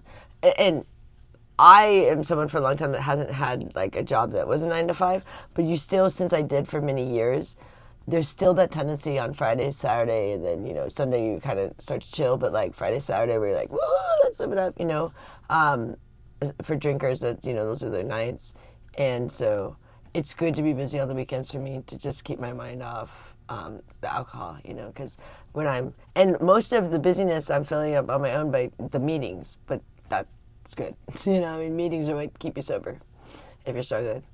And like yesterday I was even, I think it was it, when did I do the blog yesterday? I don't even remember. Was it before or after I went to had we gone to the 12-15 meeting? I can't remember, but I think we had not. I think I talked to you guys, and then I think we went to a meeting. I don't remember the order of how the day went, but I was feeling a little bit of like, I guess the word would be temptation, a little bit of like wanting to drink, because it was Friday, and I went to another meeting, and then that went away. Because I went to my morning meeting, and I was feeling great after that, but then I got this little twinge, in midday, of like, wanting to drink because it was a Friday, So I went to another meeting, and by the end of the meeting, I did not feel like drinking. I was like, oh, fabulous. And it worked out too because, Richard's back was hurting, so I, ended up picking up the ladies, which luckily I wasn't drinking, so I was able to drive, and I ended up, going through that stuff with my sponsor last night, which I'm glad I wasn't drinking, and saying stupid things, this was a sober stupid thing, but at least a sober thing, I know why I did it, and whether it was the right thing or not, like I made the decision sober, and I'm now feeling a little bit like embarrassed that but at the time I was doing it because I said, I'm struggling this week a little bit, and I feel like it's because, I haven't really had the support of my sponsor, so I want to make sure she's committed to me in a sense, because they have to be committed to you. Some people aren't good sponsors, but I know she's a good sponsor, but I just thought maybe she was really busy. I know she was sick, but it was still just really difficult this week. And I was so thankful that I just made the right decisions yesterday, even without, a lot of support from my sponsor this week, and like when I felt I want to drink, I went to a meeting, I reached out to that other lady, and I actually was glad I reached out to her because she had been trying to reach out to me, and I've been very standoffish because I push people away. And I'd hurt her feelings. I could tell because she kind of like barely acknowledged me at the meeting, like she doesn't look at me because it was kind of wanting to be my sponsor, and I kind of blew her off this even before I had a sponsor. And because I didn't really want her to be my sponsor, to be honest. I just didn't want her to be like, like you don't want to be me. Some people you want to be your sponsor, and other people I don't really want to be your sponsor. And she's a nice lady, but I just didn't think it was going to be a fit. But then yesterday I'm like, maybe I should give her a chance. So I reached out to her, and I mentioned her that I was, considering changing sponsors, and I asked her if she, would be willing to do that if I did do that, and she said she would, but she said, just make sure, she said the same thing, make sure it's the right decision, and pray about it and stuff. So I said, well, so I ended up praying about it, and I'm sticking with my sponsor, but I said, at least, I would appreciate, your help, and because people want to help the new people, and this lady said, and so she's all happy, and so we were texting all night, so that was good. But I felt proud of myself because, like I said, now I have the right tools to not drink. Like if I drink, it's really no excuse for it. So I felt very proud yesterday of myself, that and even in a moment of getting embarrassed because I have a tendency to text people and I end up sending it when I probably should think about it before I send it, and then or insert foot in mouth. And so then usually after an action like that I'd be more susceptible to want to go drink because I'm like, oh dude, I'm embarrassed now and I'm going to go, something like that. So a lot of things happened yesterday that I felt proud that when I felt like I wanted to drink, even before that whole thing happened with the sponsor, I went to a meeting.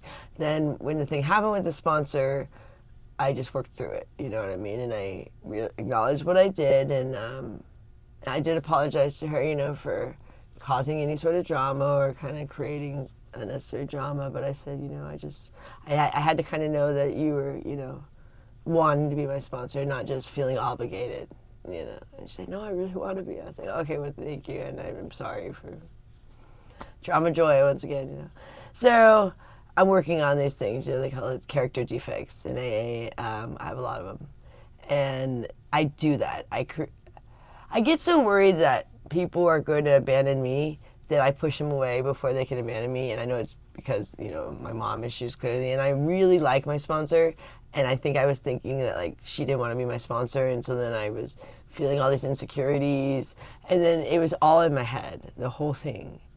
The only thing that happened is she's been sick, and so she's been responsive to me. It's just she hasn't reached out to me. I have to reach out to her. When she's not sick, she reaches out to me. So that's why I felt a little bit alone this week. But I'm embarrassed for stirring stuff up. I didn't even, it's like getting the other lady involved. I was like, oh, it's just things you're not supposed to do. But I am happy because that lady had her feelings hurt that I kind of rejected her. Now she's all happy because it's funny. Some people really want to help you and they get their feelings hurt if you don't want them to help you in AA. They really will. They're because she was calling me a bunch and texting me a lot, and I found and she wanted to go to coffee. No, Cass, what are you doing? No. You don't get in trouble in there. He's trying to get a cord. He doesn't like when I've been on the blog too long, so he wants attention. That's my bunny. And then, so he never gets into any trouble unless he's wanting attention, and then he's starts looking for trouble. What are you doing? Hold on, I gotta close the door. Because he will go into the hallway when I'm not paying him enough attention. So when I was drinking, I felt so bad for him, and he did not like it because I was not giving him near the attention that I give him. And oh my gosh, this one night Richard told about that. I was just sitting there because I was drunk and I was sitting in this chair and I was doing something, but I was drunk and not paying.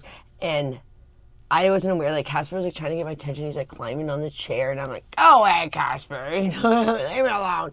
And he doesn't know I'm drunk and just being and the poor little guy. So, oh my God, he's so happy right now. He's hopping so much more because he's losing weight. The vet said he needed to lose weight, my bunny, and we've put him on, he's almost on an all hay diet, but he gets a little bit of other things once in a while, but so sparingly. But but the more he loses weight, the higher he jumps and stuff, so it makes me happy, and he jumps more. Because when he gets too heavy, he doesn't want to jump. He's too heavy to want to get his feet up in the air, and it's unhealthy for him, so he's doing so good. But he really doesn't like when I drink, even if I'm not drunk. But even if I just start to drink, I don't think he likes the smell of the alcohol because I'll cuddle with him, on the floor, and he really wants nothing to do with I drink. And when he's trying to get my attention and I'm out of it, that just breaks my heart.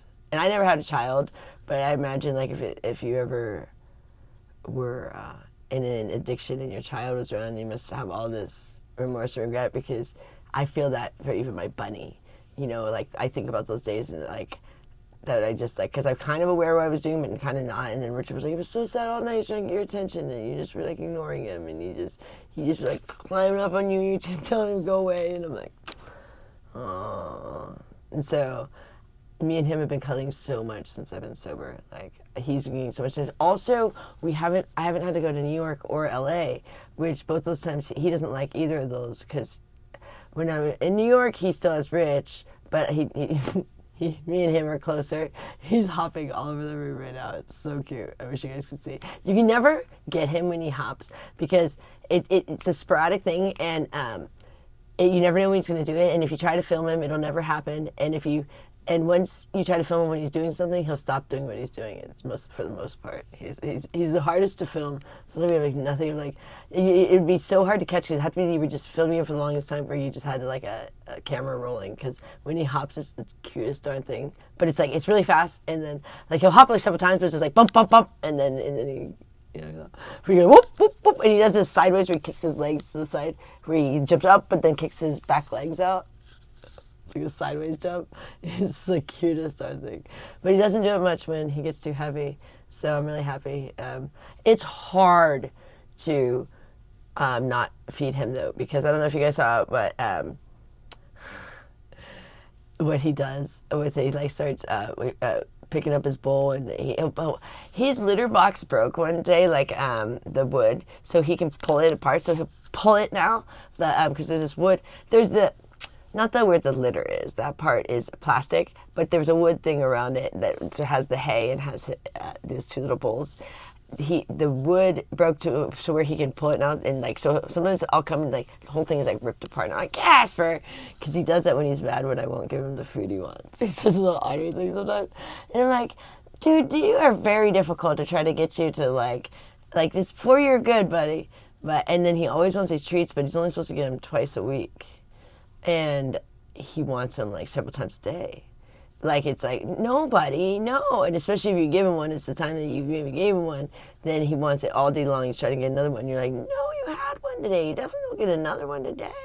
Like, I gave one this morning, and then he was like, trying to get another one. And he'll do the cutest things. So, like, he'll run into his house, and he waits for this treat in there. Because we do this thing where we make him run through all of his tunnels to get a treat. He gets a lot of exercise to get a treat, and he loves it. It's fun for him, too. But the treats, he can't have that often, so he gets ready. He's like, I'm ready to play the game, and he goes in the top story of his little house, and then he's ready, and it's so cute, and you just feel it like breaks your heart. You're like, oh gosh, I have to leave the room sometimes, because like, or he'll start really like kind of like charging at me, not like in an aggressive way, but just like a kind of playful way, but like he'll dart at my feet to like he wants to eat. No, Casper, not right now. You're not getting any more food. Go eat your hay. And then he goes and he pees on his hay. I'm like, you little brat. He's like, and I'm like, no. And then he gets all mad. So it has been a chore for us to sometimes I have to leave the room, because he's being a little army thing. You go calm down about it. You're not getting another treat or anything. You little army poop. I don't know. Damn. Is that another freaking bug crawling at me? Or am I just imagining things? Oh no. That's the worst part about living here. You know, everything else is getting much better. It's becoming much more of a habitable home, I guess, you know, like, and as we get the appliances fixed, it's really nice. I can't wait to get the microwave and stove. I got those ones in 2014. I was the one that bought those last time, but we weren't living here then. We got them for Gloria. But now I realize it's like, wow, that's a long time ago. But they held up, because they were really good. We got that stove, was really nice. We got them both from Best Buy. They were really expensive, but we got them, the floor models, so we got them discounted a little bit. But we bought them, you know, new, but the floor models, so they gave you like a little discount. But I remember we were so irritated with Gloria back then, because back then certain things she used to irritate us so much. She doesn't at all irritate us anymore. She's changed a lot.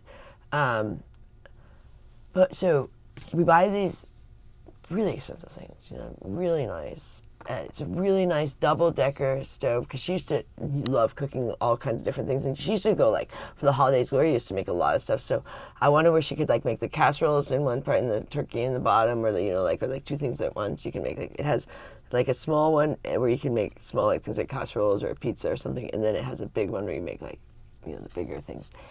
And during the holidays, you can have 2 ovens going at once, and then it's got, you know, the it's gas, and it's got those really nice like grills on it. And when we bring that over with the microwave, and we, you know, have them installed and stuff, and then Gloria was freaking out because they didn't have the manuals, because they were the floor model, so they didn't have the like manual for the thing. And Richard's like, well, they have it online. And she's like, wow, that won't work for me. So I was like, okay, you want me to print it for you then? She's like, yeah. So he printed her like a 200-page manual online. Like, you really want the manual? She's like, yeah. And so we had to print her out like 200-page manual. She had to have the manual for this thing. And she never looked at it. But we're like, things like that would be so. She didn't say thank you for the thing. She just barely says thank you. She's just like, no manual with it. We were like, we just brought you a new stove and microwave, and all you can say is there's no manual with it? Like, you're not even thankful for this. Like, and so we used to get really annoyed with her, stuff like that back in the day. But now she's actually a little more appreciative than she used to be.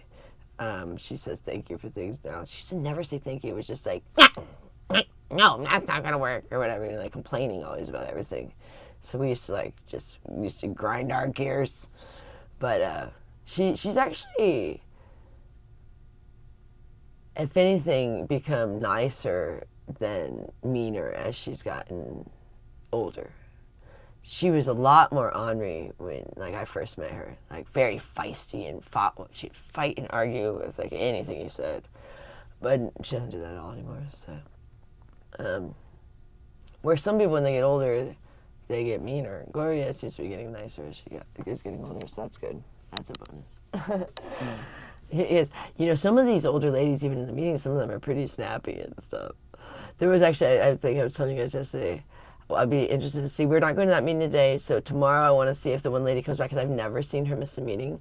And then there was that whole debacle with her and her son-in-law. It was with people were making fun of her son-in-law because he was being an asshole, flat out, at the meeting. And so she didn't show up, and the son-in-law didn't show up the next day. Because actually, she goes with her, it's her daughter, and her son-in-law all go. But her daughter and the son-in-law don't go all the time.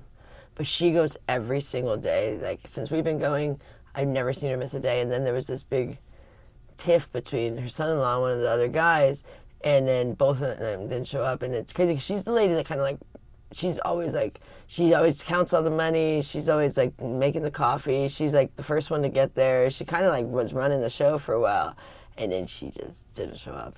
And so Richard's like, well, I think Thursday is their day to run the meeting. They'll see if they show up for that. I'm like, I don't know if they're coming back, because it was the craziest day. I've never seen like so much drama, but in a drama that was occurring kind of like there was only like one or two things that were said, but then the rest of it was just like underlying animosity. You could hear it, like feel the tension in the room, and everyone was just like we were walking on eggshells. I was like, doo.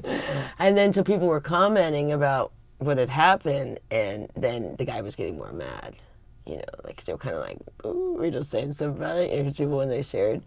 And, yeah, it was like this weird energy. The weirdest energy every other meeting I've been to. But it was, I was sitting in the back, because we got in a little late. There was only chairs in the back. I was like, but anyways, I'm sad I'm not going to that meeting today, but I'm also excited to go to, that was the other thing, too, is I get in these weird things where I go like, I want to only go to my 7 a.m. meeting. And then my sponsor's at the 8 a.m. meeting. And I'm like, well, if I get a different sponsor, then I won't have to go to that meeting anymore. But then I'm like, but I like that meeting. So I have a tendency to want to stick myself in a rut. But it's good that there's variety. Like, because we actually love people at so many meetings. We should go to more. We should change up even more. But we just can't not be around some of these people, like, at least every other day. We like them that much. But, like, every time you go to a meeting, you connect with people, and then they think about you, especially when you're new. And so there's so many meetings that we're like, we gotta go back and, like, you know, go check in with those people, just let them know we're still sober and stuff. Because people will think about the people that come into the meetings. It's a very close-knit group, and when new people come, you're noticed. Because one thing, you have to raise your hand. but also most other people already know each other. You know what I mean? Because a lot of times, same people go to the same meetings, you know? And so when you're new, everyone else already knows each other, and then you're just the new one, you know? So they notice and remember you, because they're like, oh, that new person never came back. I've already seen it happen where, you know, new people come in and you don't see them come back, and you wonder, you hope if they stayed sober, you know? They may have just gone to another meeting. But you always want to make sure, you know, they didn't get offended at the meeting. So, like, the one guy did get offended. I'm worried about him. Luckily, this meeting has Zoom, so it looks like he's going to be on the Zoom, but he doesn't want to be in person now because of the tension that occurred in the room. And it wasn't his fault at all. It was the leader snapped at him. He was being bossy is what happened. He was trying to tell the leader what to do. And then the leaders, you know, everyone takes turns, so it's not like the one leader thing. It's, you know, whoever, they call it chairing the meeting. That person interchanges. It could be anyone that has at least 3 months of sobriety can chair a meeting. So it's not like a leader, but he was chairing the meeting, and the other guy told him to do something, and he like totally snapped at him, like, don't tell me what to do kind of attitude, you know, and then just something like that. But in the meetings, it's weird if people snap, like, because usually people are very nice to each other. So when someone snaps, it kind of kills the vibe of the room, you know, because it's supposed to be people being very accepting and loving and kind and considerate and warm and affectionate towards each other. I mean, everyone hugs each other and stuff, so anger doesn't really fit in there. But we deal with, but it's alcoholics who are angry, so we all have our moments, you know. I'm like happy as can be in the meetings, but I know I'm new. They call that pink cloud. Like, they keep saying, thank you, Joy. Like, you bring so much happiness in the room. Like, because I'm like smiling the whole time, and I'm like validly smiling, which is weird because I haven't like smiled in years. Like, I can't stop smiling in a meeting unless someone's talking about something that's sad or serious, but like, where, you know, tragic. But if it's something like, a lot of people are very funny in the meetings. They make funny jokes. People are just funny. And so I'm always smiling, always laughing. I haven't laughed in years, so I don't know. I just love it. I know I'm obsessed with it now. I feel like one of those just AA gurus who are like, go check out AA. But it's saved my life already. I could not stop drinking just recently. Like, I would stop for days, but then I would start again. It was like I could not stay off the alcohol. Like, I could stop for X amount of days. It wasn't like I couldn't like do any day stopping, but I couldn't consistently stop. Like, I couldn't stay off it. Like, it was like, and it was getting to where sometimes I couldn't stop for even like more than 4 days, and then I would cave in again. And then towards the end, it was like, okay, I can't go more than 2 days. You know what I mean? And so,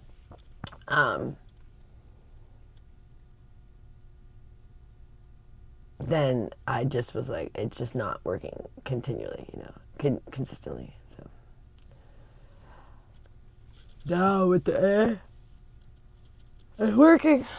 But anyways, I'm gonna get off here. I gotta get Richard. He's asleep. That's why he wasn't hearing me when I was saying. But I probably should take at least probably an hour nap before my meeting. Otherwise, I'll be really tired of the meeting. I have a busy day ahead of me, so I won't be able to sleep again till evening. You know, like later than I normally do, like late evening, like 8 or 9, which is like normal for normal people. But I'm saying, but since I've been up since like 10 p.m. I mean, I did it again. I've been like just like. Well, actually, no, I went back to sleep for a bit, and then I got back up at 2 a.m. Yeah, that's what it was. Okay, so I went 6 to 10, and then I was up for a bit, and then I went back to sleep for a little bit until like 2 a.m. So, probably like another hour until like 2. So, I probably went to sleep at like 1 to 2. And then I've been up since like 2 a.m. So. And now I'm going to stay up unless I grab maybe an hour right here.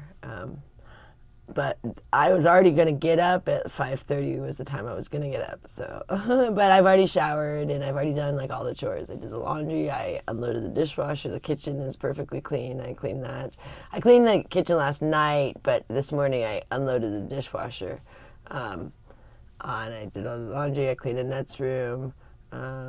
'cause she was up, she's sleeping in, and that's up and down all night. Like she gets up and she goes for walks in the middle of the night and then comes back. So, I get chances to like get in there and clean her room when she's not in there.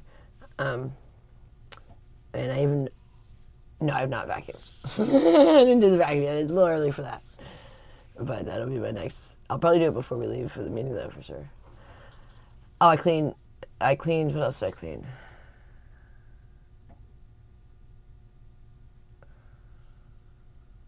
Oh, I was starting to dust this morning. That's what I was doing. I was dusting. So, and I did the litter boxes and stuff. And Casper stuff. And I change that. I have to give him fresh hay every day. So the only way he'll eat hay is if it's a fresh thing. But he doesn't finish it, so it's so wasteful. But I'll put out some every day, and he eats a certain amount, but then he wants it to be fresh again. So which makes sense. I mean, but I end up throwing out a lot of hay, which is a waste of money. But I don't ever know how much he's gonna eat each day. Oh my gosh, he's eating his hay right now. Yes. I get really excited when he's eating his hay. We got him special hay, too. We had to get him, like, Richard researched for the best hay for him, and he likes this hay, but he still likes anything else better than hay. He will eat anything more, he likes his lettuce better than hay. He definitely likes his pellets better than hay. He definitely likes treats better than hay. He definitely loves carrots better than hay. Like anything, he'll eat any sort of, I gave him collard greens the other day. He liked those. Because we didn't have any lettuce. Because we've been doing collard greens. Which have been great. And we were out of lettuce, so I gave him that. And I checked online if that was okay for bunnies to have collard greens, and they can. Because they can't have some things. So they can't have green lettuce. They can have romaine lettuce. I think it's a green one. No, they can't have iceberg lettuce. They can't have iceberg lettuce. They can have green. They can't have iceberg lettuce. I don't know what's the deal with iceberg lettuce, but that one is not good for them. So certain things, but he liked the collard greens. He did. I tried to give it to him again, and then he didn't as much. But he's just picky. He's funny. But the last resort, he'll eat the hay. So that's why I have to leave nothing out but the hay. He can't have anything out to eat but the hay. He has the hay, and he has like bamboo sticks is what he can have for most of the time now. So most of the time he goes for the bamboo sticks over the hay. He just chews on those all day. Those are, I think, good for his teeth and stuff. All right, I'm going to get Rich up, and I'm going to jump off here. I hope y'all are doing well, and that you have fun plans for the weekend. Fun, safe plans, I should say. I'll be that person now. I was the wild one, now I'm like, be safe out there. Drink responsibly if you're going to drink. It's so funny because, like, once someone starts drinking, that it's pretty much impossible to drink responsibly. I mean, it might turn out that you did, but it could not go that way too. You know what I mean? It's like, because once you start drinking, you lose your inhibitions. So it's hard to be responsible once you've lost your inhibitions. You know what I mean? Because the things that prevent you from doing stupid things of like, oh, I shouldn't do this because I have consequences or whatever, that goes away, you know? So, all right. Oh, another thing I've been working on. Oh my gosh, you guys. So, actually this coloring book that someone had sent us is going to work out so great because I'm going to do these little tasks. It's actually very helpful. It's very similar to like AA stuff. So it has things like Tree of Life. Take a moment to reflect on the relationships and connections in your life right now. As you color this image, write down or think about the names in relation to the part of that tree that best represents your career. So it says something like that, which all these things are very still like a goal is a dream with a deadline. Write or draw ultimate goal, and something. It's just like things that are inspirational. So that can be very helpful for kind of like AA stuff. But I also got, so it's a coloring book and kind of like you do little tasks. This I got, which I am so excited about. It's a coloring book of the promises, which I just started coloring. I haven't got far at all. But it goes through them and you color them, and it's got like all of them, and it goes, and then in the end it has like some AA like slang sayings and quotes and things, and it's pretty intricate. So it's going to take a while. So like when I want to drink, I'm just going to sit here and I have all these colored pencils. And so I'm going to do the whole book.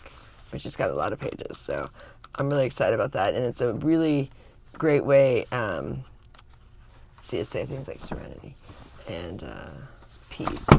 And so I enjoy this kind of stuff, and it's really good for me because I needed something to kind of like keep my mind off drinking, or just like little tasks when instead of like sleeping or drinking or something that's not,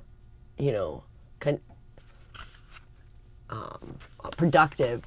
This, even though it's okay, you go, okay, it's just a bug, what's the point? But it gets your mind off it, and it's the promises, which are very good to read to yourself too, and they're starting to come through already in my life, now that I'm praying and doing the work, going to meetings. So to me, that book is so inspirational and so powerful. And like the first day I got it, which I think was like 2 days ago, I ordered it on Amazon. It was like $10, I think somewhere around there, 10 or 12.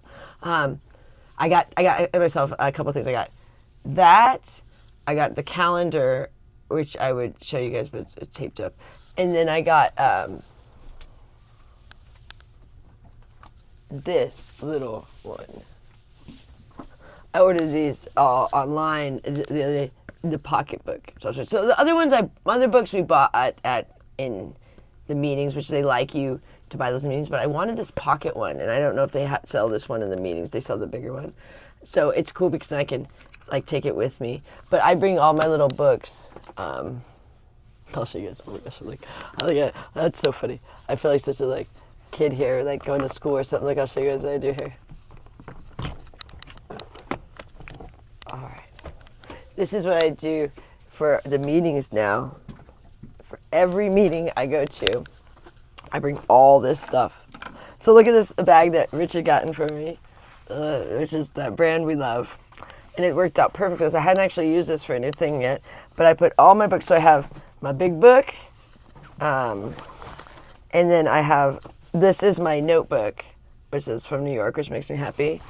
And then I got As Bill Sees It, and my daily reflections, and my 12 steps and 12 traditions,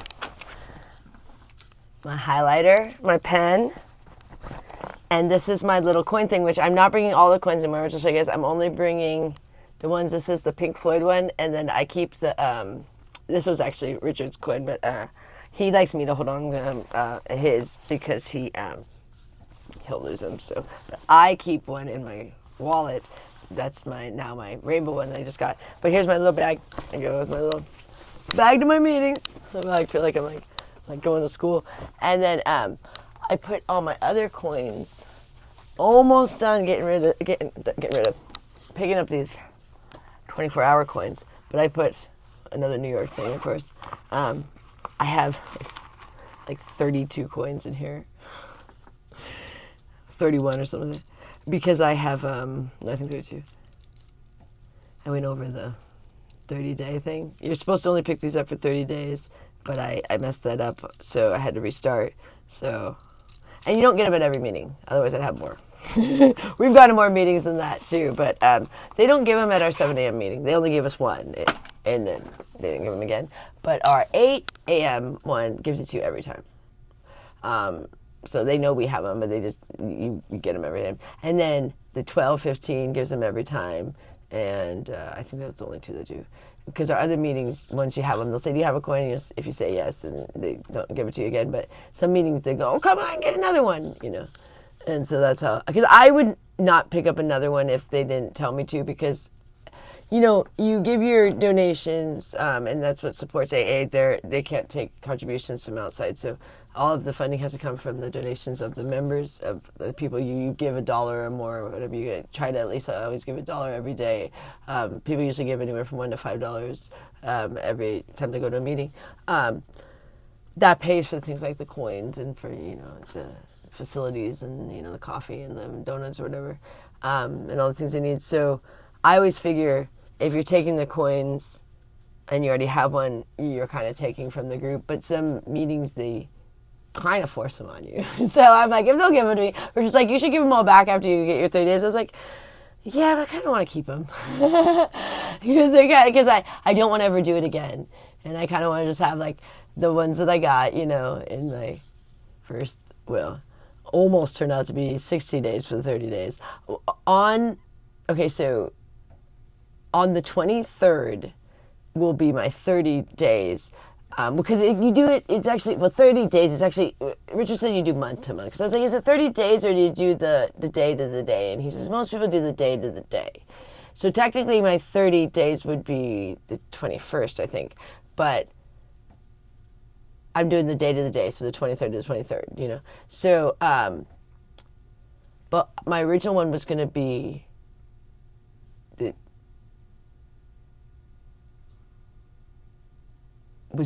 January 28th.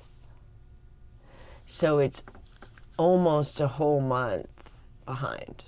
What if I did, like when we went to AA December 28th was my first sobriety date, and then stupidly I messed up on the 22nd of January. So I was like 20 some odd days in, and I was really mad at myself for doing that because it was stupid. It was before I had a sponsor, before I was praying even.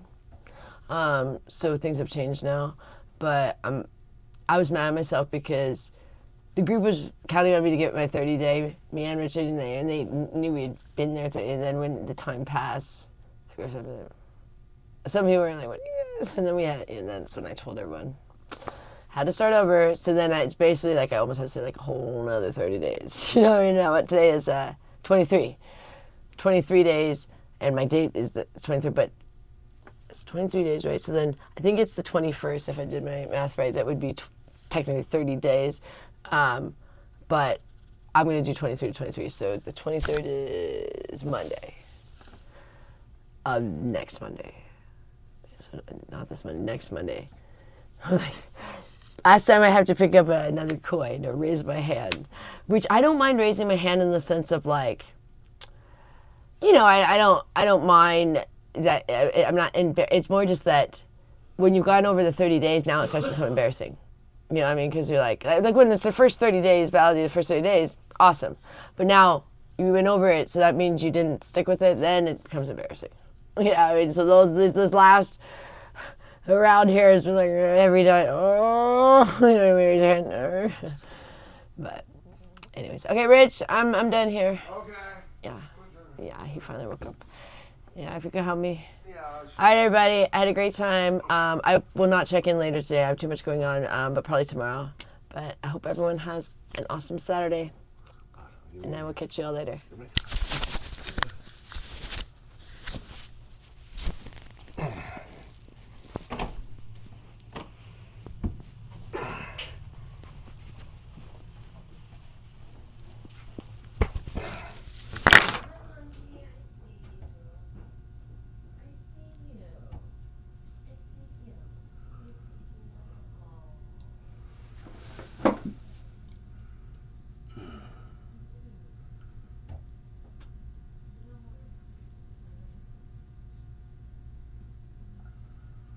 All right.